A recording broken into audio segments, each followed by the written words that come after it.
Hello students, welcome to Mahamana academy. मेरा नाम है अजय दुबे और मैं करंटली आईआईटी कानपुर से पीएचडी परस्यू कर रहा हूँ। मैं आपको फिज़िक्स पढ़ाऊँगा। तो जैसा कि आप जानते हैं, ये हमारा ध्रुव बैच है महामना एकेडमी का CUE 2026 के लिए। तो सबसे पहले जब हमें तैयारी करनी है, अगर हम किसी चीज़ के लिए सिंसियर हैं, तो हमें उसका सिलेबस जानना बहुत ज़रूरी है। तो आज हम एक इंट्रोडक्टरी क्लास की तरह सिलेबस डिस्कस करेंगे। मैं इस क्लास में आपको ये सब भी बताऊंगा कि आपको क्या क्या ध्यान रखना है किन किन चैप्टर्स में, ठीक है। तो चलिए डिस्कस स्टार्ट करते हैं सिलेबस। सबसे पहला चैप्टर है इसमें इलेक्ट्रोस्टैटिक्स, ठीक है। तो जैसे 11th में आप लोगों ने पढ़ा है, मोशन के बारे में पढ़ा है। तो यहाँ पे हम सेम एनालॉजिकली हम चार्जेस के बारे में पढ़ेंगे। तो सबसे पहले इलेक्ट्रोस्टैटिक्स में पढ़ेंगे इलेक्ट्रोस्टैटिक्स का मतलब क्या होता है? एट रेस्ट, है ना। तो इस चैप्टर में हम उन चार्जेस के बारे में पढ़ेंगे जिनका मोशन नहीं हो रहा है, जो रेस्ट पर हैं, ठीक है। तो चार्जेस के बारे में जानने के लिए सबसे पहले हम चार्ज ही जानेंगे कि क्या होता है, कैसे चार्ज ट्रांसफ़र किया जाता है, कैसे बढ़ता घटता है, पॉजिटिव चार्ज किसे कहते हैं, नेगेटिव चार्ज किसे कहते हैं। उसके बाद हम देखेंगे चार्जेस का कंजर्वेशन लॉज वगैरह जितनी भी हैं चार्जेस से रिलेटेड, इंडक्शन है, कंजर्वेशन है, एडिशन है ना। चार्जेस स्केलर होते हैं, ये सारी चीज़ें देखेंगे।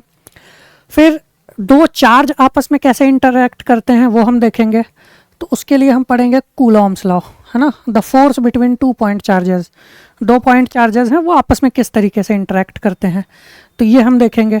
उसके बाद जब हम as a simple case 2 charges का देख लेंगे, तो उसके बाद हम मल्टीपल चार्जेस का इंटरेक्शन देखेंगे कि बहुत सारे अगर चार्जेस रखे हों तो वो कैसे इंटरेक्ट करते हैं, और उन पे क्वेश्चंस भी करेंगे। इसके क्वेश्चंस CUET में आए हुए भी हैं प्रीवियस ईयर में, ठीक है। जो भी आपको वर्कशीट्स या जो भी यहाँ पे क्लास में हम क्वेश्चन करेंगे उसमें आप देखेंगे, ठीक है।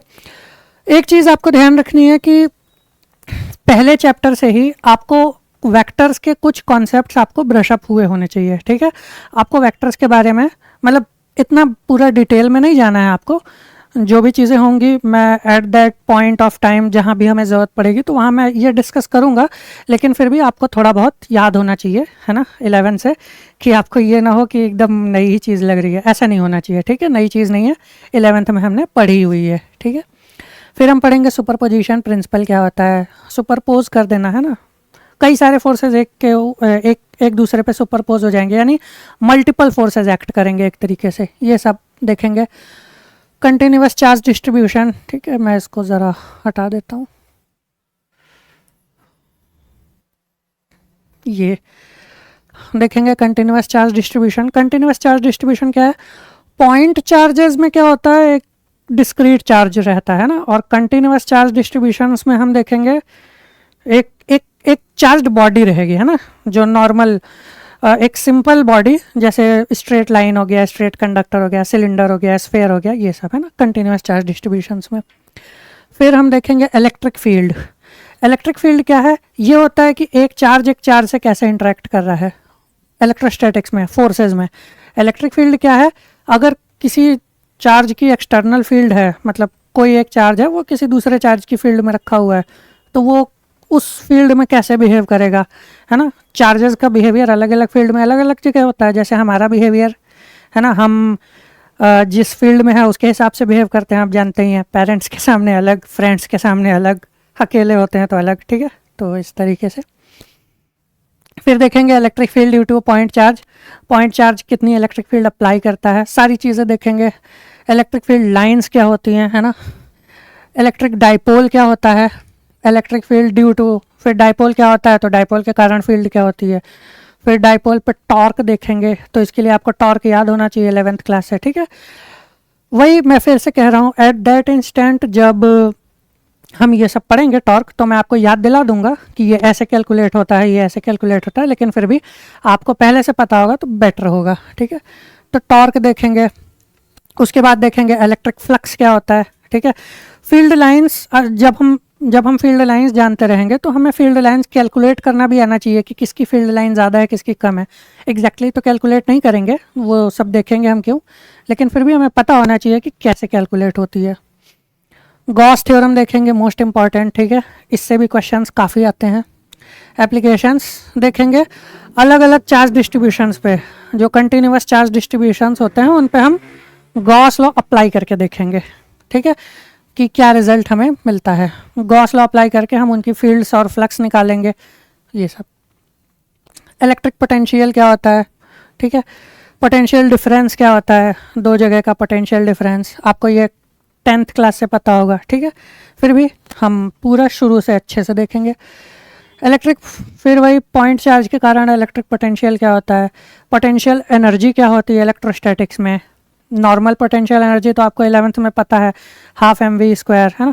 यहाँ पे चार्जेस का एक सिस्टम होगा, सॉरी, पोटेंशियल एनर्जी mgh होती है, सॉरी, हाफ mv² तो काइनेटिक है, ठीक है। यहाँ पे एक चार्जेस का सिस्टम होगा, तो उस सिस्टम को असेंबल करने में, क्योंकि चार्जेस तो आपस में रिपेल करेंगे, तो हमें उस सिस्टम को एक जगह रखने में, असेंबल करने में कितनी एनर्जी लगेगी, ये पोटेंशियल एनर्जी, ठीक है। तो देखेंगे कैसे कैलकुलेट करते हैं। फिर देखेंगे इक्विपोटेंशियल सरफेसेस क्या होते हैं, है ना, कौन ऐसे सरफेसेस क्या होते हैं जिन पे इक्विपोटेंशियल यानी पोटेंशियल इक्वल होता है, ठीक है, ये सब देखेंगे। क्या प्रॉपर्टीज़ होती हैं इक्विपोटेंशियल सरफेसेस की, potential energy of system of charges, electric dipole अगर किसी इलेक्ट्रोस्टैटिक फील्ड में रखा होगा तो कैसे बिहेव करेगा। Next, conductors, insulators, free charges, conductor और इंसुलेटर आपको पता होगा। कंडक्टर क्या होते हैं, which allow the flow of current easily, है ना। Insulators which do not allow the flow of current easily, तो ये सारी चीज़ें। फ्री चार्जेस देखेंगे क्या होते हैं, bound charges, dielectric, polarization, capacitor, capacitance क्या होता है ना, कैपेसिटर कैसे वर्क करता है, इसके यूजेस क्या क्या होते हैं, ठीक है। और इन जितने भी टॉपिक्स हैं यहाँ पे, है ना, dielectric medium between the plates, energy stored in a capacitor, ये सब, इन पे हम क्वेश्चंस भी सॉल्व करेंगे, प्रॉपर क्वेश्चंस, ठीक है, वैसे ही क्वेश्चंस जैसे CUET में आए हुए हैं।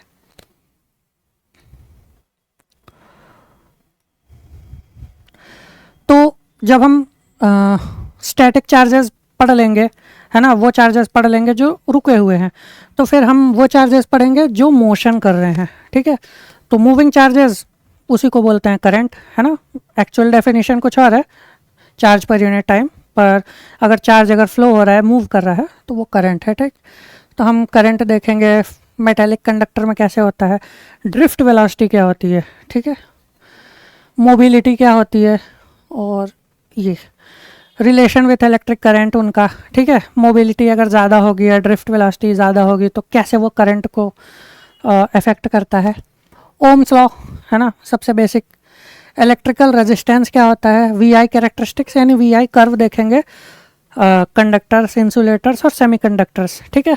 हमें तो मतलब 10th में तो आपने यही एक कर्व देखा होगा V और I का, ठीक है, ये V हो गया, ये I हो गया, इसका स्लोप जो होता है वो रेजिस्टेंस होता है, पर एग्जैक्टली ऐसा नहीं है, ठीक है, मतलब सारे मटेरियल्स के लिए ऐसा नहीं होता।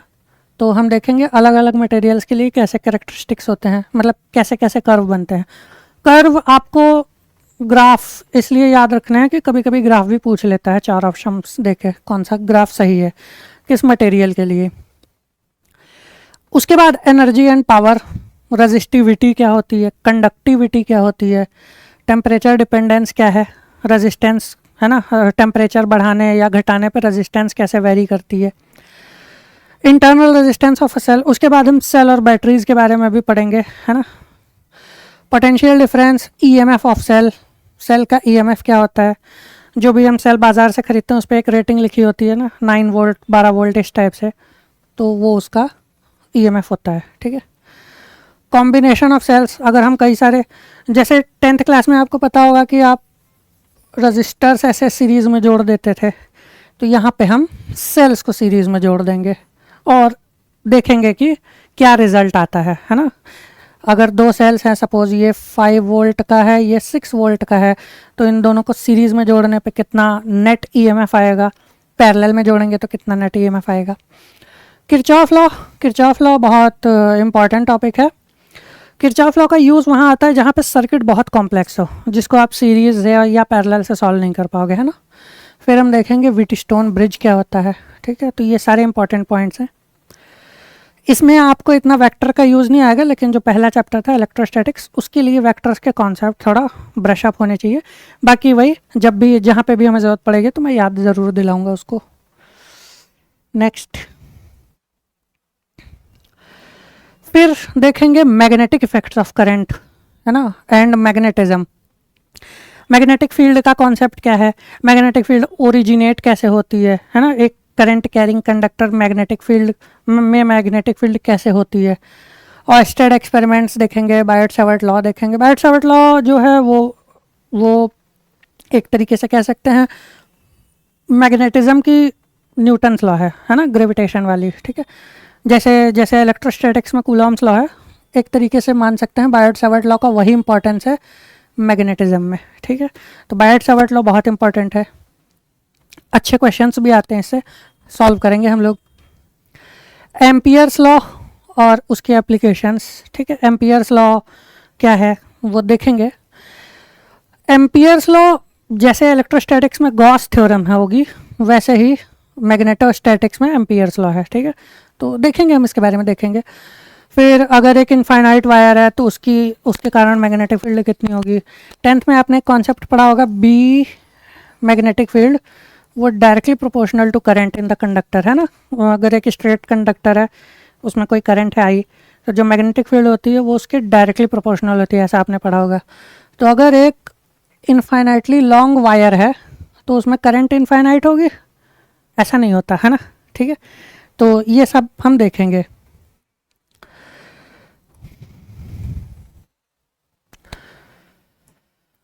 फिर स्ट्रेट सोलेनॉइड आपको याद होगा, है ना। Force on moving charge in a uniform magnetic field and electric field. अगर कोई चार्ज यूनिफॉर्मली मैग्नेटिक और इलेक्ट्रिक फील्ड में मूव कर रहा है तो उस पर कैसे फोर्स निकालते हैं, क्योंकि उस पर इलेक्ट्रिक फोर्स भी एक्ट कर रहा है, मैग्नेटिक फोर्स भी एक्ट कर रहा है, तो यहाँ पे थोड़ा सा वेक्टर्स का यूज़ आएगा। फिर अगर एक करंट कैरिंग कंडक्टर है किसी दूसरी मैग्नेटिक फील्ड में रखा है, जैसे एक चार्ज किसी दूसरे इलेक्ट्रिक फील्ड में रखा है तो अलग बिहेव करेगा, तो उसके बारे में हमें जानना चाहिए, है ना, हमें पता होना चाहिए कैसा बिहेव करेगा। सिमिलरली अगर कोई करंट कैरिंग कंडक्टर है वो मैग्नेटिक फील्ड में रखा है किसी दूसरी मैग्नेटिक फील्ड में, तो उस पर कैसे फोर्स लगेगा, ये सब हमें देखना है। Force between two parallel current carrying conductors, दो पैरेलल करंट कैरिंग कंडक्टर्स रखे होंगे तो आपस में फोर्स कितना लगेगा। एम्पियर की डेफिनेशन बहुत इंपॉर्टेंट है ना, 1 एम्पियर क्या होता है इसको हम यहाँ पे डिफाइन करेंगे। फिर अगर कोई करंट लूप किसी एक्सटर्नल मैग्नेटिक फील्ड में रखा है तो उस पर एक टॉर्क लगेगा, क्यों लगेगा ये सब देखेंगे, कैसे लगेगा, कितना लगेगा, ये भी कैलकुलेट करेंगे, ठीक। मूविंग कॉइल गैल्वेनोमीटर, ये वर्किंग इसकी आती है तो इसके बारे में आपको अच्छे से पढ़ना है। उसके बाद करंट सेंसिटिविटी क्या होती है ना, देखेंगे सारी चीज़ें। And conversion of ammeter and voltmeter, एक MCG है मूविंग कॉइल गैल्वेनोमीटर, अगर उसको हमें as a ammeter use करना है ना, तो क्या करना होगा। अगर as a voltmeter use करना है तो क्या करना होगा, मतलब हम उसी में कुछ चेंज कर देंगे तो वो एम मीटर बन जाएगा, और कुछ और चेंज कर देंगे तो वोल्ट मीटर बन जाएगा, ये भी हम देखेंगे।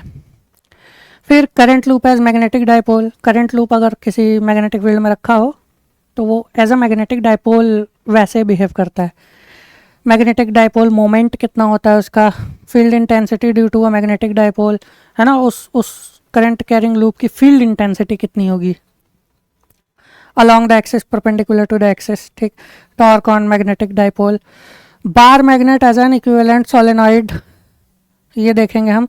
बार मैग्नेट क्यों सोलेनॉइड के इक्विवेलेंट ही माना जाता है मैग्नेटिक प्रॉपर्टीज़ के अकॉर्डिंग, ठीक है, सेम नहीं होता पर मैग्नेटिक प्रॉपर्टीज़ के अकॉर्डिंग हम उसको, प्रॉपर्टीज़ उसकी ऐसी ही होती हैं जैसे कि कोई सोलेनॉइड रखा हो। Magnetic field lines, para dia anti ferromagnetic substance, है ना, मैग्नेटिक सब्सटेंसेस कितने टाइप के होते हैं हमें सिर्फ एक ही पता है ना, आयरन कोबाल्ट निकल, 3 एग्जाम्पल। हम देखेंगे कि ये कौन से टाइप हैं, आयरन किस टाइप का है, पैरा मैग्नेटिक क्या होता है, डाई मैग्नेटिक क्या होता है ना, ये सारी चीज़ें देखेंगे विथ एग्जाम्पल याद होना चाहिए आपको। तो एग्जाम्पल तो हम देखेंगे ही, तो आपको याद रखना है, प्रॉपर्टीज़ भी याद रखनी है। फिर हम इलेक्ट्रोस्टैटिक्स हो गया, इलेक्ट्रोकाइनेटिक्स हो गया, है ना, मूविंग चार्जेस हो गए, चार्जेस एट रेस्ट हो गए, मैग्नेटिज्म हो गया। अब हम आते हैं इलेक्ट्रोमैग्नेटिक इंडक्शन पे, ठीक है। तो इलेक्ट्रोमैग्नेटिक इंडक्शन में देखेंगे कि इलेक्ट्रोमैग्नेटिक इंडक्शन आपको ये भी 10th क्लास से याद होगा थोड़ा सा, है ना। एक थोड़ा सा कॉन्सेप्ट था उसमें, जनरेटर की वर्किंग वगैरह ये सब यहाँ पे भी है। तो हम देखेंगे इलेक्ट्रोमैग्नेटिक इंडक्शन क्या होता है, कैसे होता है। 10th क्लास में आपने सिर्फ इतना ही पढ़ा होगा ना कि होता है अगर कोई जो करंट कैरिंग जो अगर कोई कंडक्टर है और वो किसी मैग्नेटिक फील्ड में मोशन कर रहा है, इस तरीके से कर रहा है कि उसका फ्लक्स चेंज हो रहा है, देखेंगे है ना, आपको याद अगर होगा तो अगर उसका फ्लक्स चेंज हो रहा है तो उसमें करंट इंड्यूस हो जाता है, ठीक है। तो उसको हम बोलते हैं इलेक्ट्रोमैग्नेटिक इंडक्शन। तो ये सारी चीज़ें देखेंगे। तो हम अब 12th में ये है कि हमें डिटेल में जानना है, हमें ये जानना है कि कितनी तेज़ी से मूव कर रहा है तो कितना करंट इंड्यूस होगा, ठीक है। फैराडेज लॉ देखेंगे, induced EMF, current, Lenz law क्या होती है ये जानेंगे, ठीक है, काफ़ी इंपॉर्टेंट है। एडी करंट्स क्या होते हैं, ठीक। सेल्फ एंड म्यूचुअल इंडक्टेंस क्या होता है ना, इंडक्शन कैसे होता है, इंडक्टेंस क्या होती है इसमें। उसके बाद हम जानेंगे अल्टरनेटिंग करंट, है ना। दो टाइप के करंट होती है, आपको पता होगा, डीसी और एसी, ठीक, डायरेक्ट करंट और अल्टरनेटिंग करंट। तो जितना अभी तक हम पढ़ चुके होंगे यूनिट 4 से पहले वो सब हम डीसी पे पढ़ेंगे, है ना। और इसके बाद जो हम पढ़ेंगे वो एसी पे होगा। तो यहाँ पे हम अल्टरनेटिंग करंट पढ़ेंगे। अल्टरनेटिंग मतलब अल्टरनेट मतलब चेंज होता हुआ, है ना, कभी पॉजिटिव कभी नेगेटिव, है ना। तो अल्टरनेटिंग करंट इस टाइप से होता है, कभी पॉजिटिव होगा कभी नेगेटिव होगा, थोड़े टाइम के लिए फिर पॉजिटिव फिर नेगेटिव, और वैल्यू भी सेम नहीं रहती, बढ़ती है फिर यहाँ से डिक्रीज होती है, फिर ज़ीरो हो जाती है, फिर नेगेटिव हो जाती है। करंट नेगेटिव हो जाएगा मतलब अपोजिट डायरेक्शन से आने लगेगा, है ना। जैसे सपोज ये कोई सर्किट है आपका, तो सपोज करंट ऐसे निकलेगा बैटरी से, है ना। तो ये करंट की डायरेक्शन पॉजिटिव है, अगर ये करंट इधर से आने लगे तो वो नेगेटिव, है ना। तो ये हम देखेंगे। तो अल्टरनेटिंग करंट्स इसको बोलते हैं, चेंजिंग करंट, है ना। पीक और आरएमएस वैल्यू, मैक्सिमम जो करंट होगा,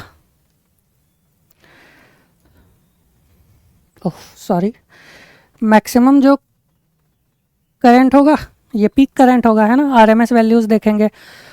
अब अल्टरनेटिंग करंट हमारे घरों में यूज़ होता है ना, कमर्शियल पर्पज़ में अल्टरनेटिंग करंट ही यूज़ होता है। तो अल्टरनेटिंग करंट के बारे में हम जानना ज़रूरी है कि हमारे घर में कितना करंट आ रहा है, कितना वोल्टेज आ रहा है ना। रिएक्टेंस क्या होती है, इम्पिडेंस क्या होता है, तब देखेंगे। एलसी ऑसिलेशंस क्या होते हैं, क्वालिटेटिव ट्रीटमेंट ओनली, है ना। इसका सिर्फ क्वालिटेटिव ट्रीटमेंट जानना है, यानी आपको बस इसके कैरेक्टरिस्टिक्स जानने हैं कि होता क्या है, कैसे होता है और क्या इफेक्ट होता है ना। आपको मतलब इससे क्वांटिटेटिवली कुछ नहीं जानना है। फिर एलसीआर सीरीज सर्किट क्या होता है। एलसीआर मतलब इंडक्टेंस, कैपेसिटेंस और रेजिस्टेंस अगर तीनों एक साथ सीरीज में लगे हों किसी सर्किट में तो वो कैसे बिहेव करता है। रेजोनेंस क्या होता है उस सर्किट का, ठीक है। तो इसमें हम रेडियो, फोन, इन सब के बारे में इसकी वर्किंग जानेंगे। पावर क्या होती है इसी सर्किट में, है ना। पावर का फॉर्मूला आपको क्या पता है, I/V, लेकिन करंट ही फिक्स नहीं है, अल्टरनेटिंग करंट है ना। कभी वैल्यू, सपोज ये मैक्सिमम करंट है इसका, सपोज ये मैक्सिमम करंट है 10 एम्पियर, तो इसमें करंट चेंज होता रहता है ना, आई की वैल्यू चेंज होती रही है, तो आप पावर कैसे निकालेंगे, ठीक। तो ये सब हम देखेंगे।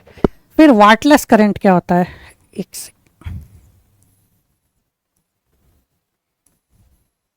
ये वाटलेस करंट क्या होता है। वाटलेस यानी पावरलेस। कब ऐसा करंट फ्लो करता है जब पावर डिसिपेट नहीं होती, हाँ। फिर जनरेटर की वर्किंग पढ़ेंगे, वही जो 10th क्लास में था, बस थोड़ा सा एडवांस तरीके से। और ट्रांसफार्मर की वर्किंग पढ़ेंगे, ठीक है। ट्रांसफार्मर जो लगा होता है वो कैसे काम करता है।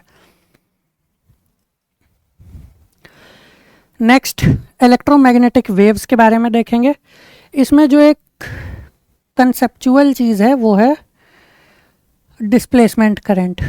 ठीक है, तो हम देखेंगे कि डिस्प्लेसमेंट करंट क्यों ज़रूरत है, वही नीड फॉर डिस्प्लेसमेंट करंट, क्यों ऐसा सोचा गया कि ये होना चाहिए, है ना, और इसके बारे में कैसे कैलकुलेट करते हैं ये सब भी। इलेक्ट्रोमैग्नेटिक वेव्स के बारे में देखेंगे। ठीक, इलेक्ट्रोमैग्नेटिक वेव्स आप जानते हैं वो मटेरियल वेव्स नहीं होती, इनको कोई मटेरियल मीडियम नहीं चाहिए होता है ना, तो इनके बारे में भी डिटेल में देखेंगे, कहाँ से कहाँ तक होती हैं, फ्रीक्वेंसी बैंड क्या होती है। तो इसमें काफ़ी चीज़ें हैं जो आपको याद रखनी है, काफ़ी अच्छे क्वेश्चंस आते हैं। कैरेक्टरिस्टिक्स क्या हैं, qualitative ideas, transverse nature of electromagnetic waves. ठीक है, दो टाइप की वेव्स होती है ना, ट्रांसवर्स और लॉन्गिट्यूडिनल। तो हमें ट्रांसवर्स नेचर इलेक्ट्रोमैग्नेटिक वेव्स का ट्रांसवर्स नेचर देखना है। लॉन्गिट्यूडिनल क्या होती है, वो जो ऐसी वेव जिसके पार्टिकल्स का जो मोशन है वो उसी डायरेक्शन में हो रहा है जिस तरफ वेव जा रही है। और ट्रांसवर्स क्या होती हैं कि वेव इधर जा रही है लेकिन पार्टिकल्स ऑसिलेट ऐसे करते हैं। लॉन्गिट्यूडिनल क्या होती है, वो साउंड का कंप्रेशन रेयरफेक्शन अगर आपको याद हो, ये यहाँ डेंसिटी ज़्यादा हो गई, यहाँ डेंसिटी कम हो गई, फिर यहाँ डेंसिटी ज़्यादा, है ना, ये ऐसे ही मैं नॉर्मल, फिर यहाँ डेंसिटी कम। ठीक, तो एनर्जी भी इधर प्रोपोगेट करिए और पार्टिकल्स भी ऐसे ही प्रोपोगेट करते हैं। ठीक है, ये लॉन्गिट्यूडिनल। और ये मोशन क्या है, ट्रांसवर्स। लॉन्गिट्यूडिनल साउंड प्रोपोगेट करती है और ट्रांसवर्स लाइट। ठीक, तो हम देखेंगे ट्रांसवर्स नेचर। फिर इलेक्ट्रोमैग्नेटिक स्पेक्ट्रम क्या होता है। स्पेक्ट्रम क्या होता है, कई सारी फ्रिक्वेंसीज का एक बैंड है ना, एक ग्रुप, तो उसके बारे में हम देखेंगे। रेडियो वेव्स, माइक्रोवेव्स और होती हैं, X rays, gamma rays, visible light, UV, है ना, आईआर, इंफ्रारेड जो होती है, रेडियो वेव्स तो हो ही गया। ठीक है, विजिबल लाइट यानी इस पूरे इलेक्ट्रोमैग्नेटिक स्पेक्ट्रम में बहुत सारी टाइप की वेव्स हैं जिनकी अलग अलग फ्रिक्वेंसी, अलग अलग वेवलेंथ होती है। हमारी जो आंखें होती हैं वो सिर्फ कुछ फिक्स वेवलेंथ को ही देखने के लिए बनी होती है ना, हम उसके आगे नहीं देख सकते, उससे कम उससे ज़्यादा पे नहीं देख सकते। ठीक है, फॉर एग्जांपल अराउंड 400 नैनोमीटर से 700 नैनोमीटर तक की वेवलेंथ ही हम देख पाते हैं, है ना, तो वो विजिबल लाइट में आती है। बाकी x ray, gamma ray, light, UV, IR ये सब हम देख नहीं सकते, सब कुछ पढ़ेंगे, है ना, क्या होता है। ऑप्टिक्स, उसके बाद हमारा अगला टॉपिक है ऑप्टिक्स। ऑप्टिक्स में दो डिविजन्स हैं। ठीक है, यहाँ तक है रे ऑप्टिक्स और इसके नीचे वेव ऑप्टिक्स। ठीक है, यहाँ पे हम पढ़ेंगे लाइट एज अ रे, इसमें हम वो सब पढ़ेंगे, मिरर्स, है ना, जो आपने 10th में भी पढ़े होंगे, वो सब याद रखने की कोई ज़रूरत नहीं अगर आपको ना हो, सब कुछ शुरू से पढ़ेंगे, कोई प्रॉब्लम नहीं है। मिरर्स, मिरर फार्मूला क्या होता है, रिफ्लेक्शन क्या होता है, रिफ्रैक्शन क्या होता है, सारी जो प्रॉपर्टीज़ होती हैं, focal length, radius of curvature, magnification, ये सारी चीज़ें, है ना, अच्छे से जानेंगे। ऑप्टिकल फाइबर्स क्या होते हैं, टोटल इंटरनल रिफ्लेक्शन कैसे होता है ना, कोई गर्मी का दिन हो, मतलब बहुत, और अगर कोई खाली सड़क हो या इस टाइप से, तो हमें दूर पे सड़क पे ऐसा दिखता है जैसे वहाँ पे वाटर है, पानी है ना, पर वहाँ हम जब पहुँचते हैं तो कुछ नहीं होता है ना। तो ये सारा क्यों होता है, कैसे होता है, ये सब इसमें पढ़ेंगे। टोटल इंटरनल रिफ्लेक्शन उसका रीज़न है। ऑप्टिकल फाइबर्स की वर्किंग पढ़ेंगे। ठीक है, ऑप्टिकल फाइबर्स डेटा ट्रांसफ़र के लिए आजकल काफ़ी ट्रेंड में है। ठीक है, तो ये सब देखेंगे कैसे होता है। लेंसेज के बारे में देखेंगे, थिन लेंस फार्मूला, ये फार्मूले जितने हैं, thin lens formula, lens makers formula, ये सारा आपको याद होना चाहिए, है ना, अभी नहीं, जब हम पढ़ेंगे तब, और वही जब हम क्वेश्चंस करेंगे तो आपकी प्रैक्टिस भी हो जाएगी। पावर ऑफ लेंस क्या होती है, अगर हम कई सारे लेंसेज जोड़ के रख दें तो वो कैसे बिहेव करते हैं। ठीक है, कॉम्बिनेशन ऑफ थिन लेंसेज। फिर लेंस और मिरर अगर कॉम्बिनेशन में रखें तो कैसे बिहेव करते हैं। Refraction and dispersion of light through prism, scattering of light क्या होती है ना, स्काई क्यों ब्लू होता है, सनसेट के टाइम सन का कलर रेड क्यों हो जाता है, ये सारी चीज़ें है ना। ऑप्टिकल इंस्ट्रूमेंट्स के बारे में जानेंगे, ठीक, ये भी इम्पॉर्टेंट है, इससे भी डायरेक्ट क्वेश्चंस आते हैं। माइक्रोस्कोप, टेलीस्कोप है ना, एस्ट्रोनॉमिकल टेलीस्कोप और टेरेस्ट्रियल टेलीस्कोप, दो टाइप के होते हैं, सारी देखेंगे। उसके बाद हम आ जाएंगे वेव ऑप्टिक्स में। तो वेव ऑप्टिक्स में लाइट को एज अ वेव ट्रीट करना है। अभी तक हम लाइट को एज अ रे ट्रीट कर रहे हैं, यहाँ से हम लाइट को एज अ वेव ट्रीट करेंगे, है ना। तो यानी अगर आपको पता हो शायद, या नहीं पता होगा में भी, लाइट का ड्यूअल नेचर माना जाता है ना। मतलब लाइट कई बार ऐसा प्रूव किया जा चुका है कि लाइट वेव है, और कई बार ऐसा प्रूव किया गया है कि लाइट पार्टिकल्स से बनी है ना। तो ये सारा हम यहाँ पे इस टॉपिक में हम सिर्फ ये देखेंगे कि लाइट का वेव नेचर क्या है, क्या ऐसी चीज़ें हैं जिनके कारण हम लोगों को या हमें ये लगता है कि लाइट एक वेव है, पार्टिकल नहीं है, ठीक है। तो उसमें देखेंगे वेव फ्रंट क्या होता है वगैरह वगैरह, हाइगेंस प्रिंसिपल, ठीक है। रिफ्लेक्शन रिफ्रैक्शन को कैसे एक्सप्लेन करेंगे वेव नेचर में। रिफ्लेक्शन और रिफ्रैक्शन हाइगेंस प्रिंसिपल से हम प्रूव करेंगे, ठीक है। हालांकि आपको सीयूईटी में प्रूव करने को नहीं आएगा, पर आपको अप्रोच पता होनी चाहिए। इंटरफेरेंस क्या होता है, यंग्स डबल होल एक्सपेरिमेंट क्या था, है ना। यंग्स डबल स्लिट एक्सपेरिमेंट या यंग्स डबल होल एक्सपेरिमेंट को फिजिक्स के टॉप 10 जो मोस्ट ब्यूटीफुल एक्सपेरिमेंट्स माने जाते हैं उनमें से एक है ये यंग्स डबल स्लिट एक्सपेरिमेंट। देखेंगे इसको, ठीक है। Expression of fringe width, fringes क्या होती हैं, फ्रिंज विड्थ क्या होती है ना, फ्रिंज क्या होती हैं और उसकी विड्थ क्या होती है, कैसे कैलकुलेट होता है, ये सब हम पढ़ेंगे। कोहेरेंसी क्या होती है, कोहेरेंट सोर्सेज क्या होते हैं। फिर हम पढ़ेंगे डिफ्रैक्शन क्या होता है, डायफ्रैक्शन। पोलराइजेशन क्या होता है, लाइट अगर पोलराइज होती है तो क्या होता है उसमें, ठीक है। प्लेन पोलराइज्ड लाइट, ये सब देखेंगे। आपने ऑनलाइन शॉपिंग के टाइम पर देखा होगा, कई सारे अगर चश्मे खरीदते हैं तो उसमें कई बार जो चश्मों में आता है, गॉगल्स में लिखा रहता है पोलराइड, है ना। तो यानी वो लाइट को पोलराइज करता है। तो देखेंगे कैसे पोलराइज करता है, क्या होता है। फिर dual nature of matter and radiation. तो लाइट जब ऐसी प्रॉपर्टी शो करी कि वेव है, वहीं पर कई सारी प्रॉपर्टीज़ लाइट की ऐसी भी थी जिनसे ये लगने लगा कि लाइट वेव नहीं है, पार्टिकल है ना। तो जब दोनों टाइप की प्रॉपर्टी शो कर रही है तो बेस्ट है कि हम मान लें डुअल नेचर है लाइट का, दोनों टाइप का नेचर है। अब कोई चीज़ एक ही साथ तो दो नेचर नहीं दिखा सकती, तो हमें ये पढ़ना है इसमें कि कब लाइट वेव नेचर शो करती है और कब पार्टिकल नेचर शो करती है, ठीक है।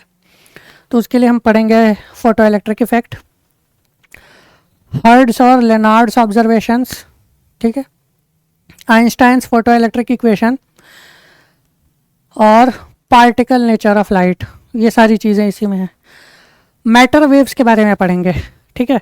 अगर लाइट दोनों नेचर शो करती है तो क्या सारे मतलब जितनी भी चीज़ें हैं यूनिवर्स में वो भी डबल डबल नेचर शो करती हैं, ठीक है।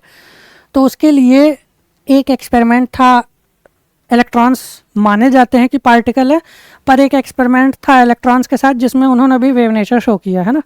तब से ये डिस्कशन ज़्यादा तेज़ हो गया कि क्या सारे मैटर ऐसे डुअल नेचर शो करते हैं ना, कभी पार्टिकल कभी वेव। तो कौन सा मैटर और किस कंडीशन में कब पार्टिकल नेचर शो करेगा, कब वेव नेचर शो करेगा। जैसे हम पार्टिकल्स हैं ना, देखेंगे पार्टिकल्स क्या होते हैं, वेव्स क्या होती हैं। तो कब हम पार्टिकल नेचर शो करेंगे, कब हम वेव नेचर शो करेंगे, ये सारी चीज़ें इसमें हमें पता चलेंगी। डी ब्रॉगली रिलेशन ही वो जजमेंटल फैक्टर है जो ये बताता है कि ये पार्टिकल इतने मास का इतनी वेलोसिटी से मूव कर रहा होगा तो वेव नेचर शो करेगा या पार्टिकल नेचर शो करेगा, ठीक है। तो ये इम्पॉर्टेंट है और इस पे भी अच्छे क्वेश्चंस आते हैं। नेक्स्ट एटम्स एंड न्यूक्लियाई, है ना, यहाँ से हमारा चालू होता है मॉडर्न फिजिक्स।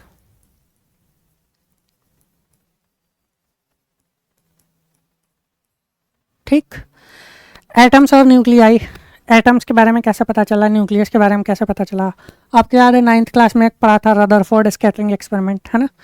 तो ये सारी चीज़ें, अल्फ़ा पार्टिकल स्कैटरिंग, वही रदरफोर्ड वाला एक्सपेरिमेंट जिससे हमें न्यूक्लियस के बारे में पता चला था। रदरफोर्ड का मॉडल ऑफ एटम, ये भी आपने पढ़ा होगा 9th में, है ना, कोई दिक्कत नहीं है, यहाँ से फिर से पढ़ेंगे। बोर मॉडल क्या था, एनर्जी लेवल्स क्या होते हैं, हाइड्रोजन स्पेक्ट्रम क्या होता है ना, हाइड्रोजन स्पेक्ट्रम यानी हाइड्रोजन किस तरीके का किस तरीके की फ्रीक्वेंसी बैंड शो करता है। Composition and size of nucleus, nucleus का साइज कितना होता है, कंपोजिशन क्या क्या होता है न्यूक्लियस में, है ना। एटॉमिक मासेस, आइसोटोप्स क्या होते हैं, आइसोबार्स क्या होते हैं, आइसोटोन्स क्या होते हैं, ठीक है। तो अगर याद हो तो भी, नहीं याद हो तो भी कोई बात नहीं है, हम आराम से इसको डिस्कस करेंगे, ठीक है। रेडियो एक्टिविटी के बारे में पढ़ेंगे, है ना, जो आपने पढ़ा होगा रेडियो एक्टिव मटेरियल है, रेडियो एक्टिव मटेरियल के कांटेक्ट में नहीं जाना चाहिए, है ना, क्यों नहीं जाना चाहिए, ऐसा क्या होता है और क्या होती है रेडियो एक्टिविटी, ये सारी चीज़ें हम देखेंगे। Alpha beta gamma particles, radio activity में 3 टाइप के एमिशंस होते हैं ना, अल्फ़ा बीटा गामा, मतलब और टाइप के हो सकते हैं। अल्फ़ा बीटा गामा पार्टिकल्स के बारे में हम मेनली देखेंगे, उनकी प्रॉपर्टीज़ क्या हैं, मास एनर्जी का क्या रिलेशन है, मास डिफेक्ट क्या होता है, बाइंडिंग एनर्जी पर न्यूक्लियन क्या होती है, मास डिफेक्ट क्या होता है, क्यों, क्या डिफेक्ट क्या है न्यूक्लियस के अंदर, है ना, ये सब देखेंगे। वेरिएशन विथ मास नंबर, ये इसका एक जो बाइंडिंग एनर्जी पर न्यूक्लियन है और मास नंबर है उसका एक कर्व है, तो वो आपको ग्राफ है वो याद रखना है। फिर न्यूक्लियर फ्यूज़न, न्यूक्लियर फिजन क्या होता है ना, क्या फ़र्क है न्यूक्लियर रिएक्टर में और न्यूक्लियर बॉम्ब में, ठीक है। ये सब हम इस चैप्टर में मॉडर्न फिजिक्स में देखेंगे। लास्ट इलेक्ट्रॉनिक डिवाइसेस, ठीक है। सेमीकंडक्टर्स के बारे में बेसिकली इसमें पढ़ना है। सेमीकंडक्टर्स क्या होते हैं, उनकी कंडक्टिविटी कम होती है तो हम उस कंडक्टिविटी को बढ़ाते कैसे हैं, क्यों सेमीकंडक्टर्स इतने ज़्यादा यूज़ हो रहे हैं, है ना, लगभग सारे डिवाइसेस में सेमीकंडक्टर्स का यूज़ है, क्यों ऐसा है, ठीक है। उनकी डोपिंग कैसे करते हैं, मतलब कंडक्टिविटी बढ़ाने के लिए हम डोपिंग करते हैं उसमें, तो किस किस टाइप से डोपिंग करते हैं, क्या होते हैं, आईवी कैरेक्टरिस्टिक्स क्या होते हैं, फॉरवर्ड और रिवर्स बायस क्या होता है, ये सब देखेंगे। डायोड्स क्या होते हैं, रेक्टिफायर क्या है ना, ये सारी चीज़ें। तो ये आपका CUET फिज़िक्स का सिलेबस है, CUET 2026 एग्ज़ाम के लिए, ठीक है। तो ये आज हमने सिलेबस डिस्कस कर लिया है। वेरी सून जब हमारा पहला लेक्चर आएगा तो हम क्लासेस स्टार्ट करेंगे, साथ में क्वेश्चंस भी करेंगे, तो आप लोग भी प्रिपेयर रहिए और पढ़ते रहिए। Thank you very much.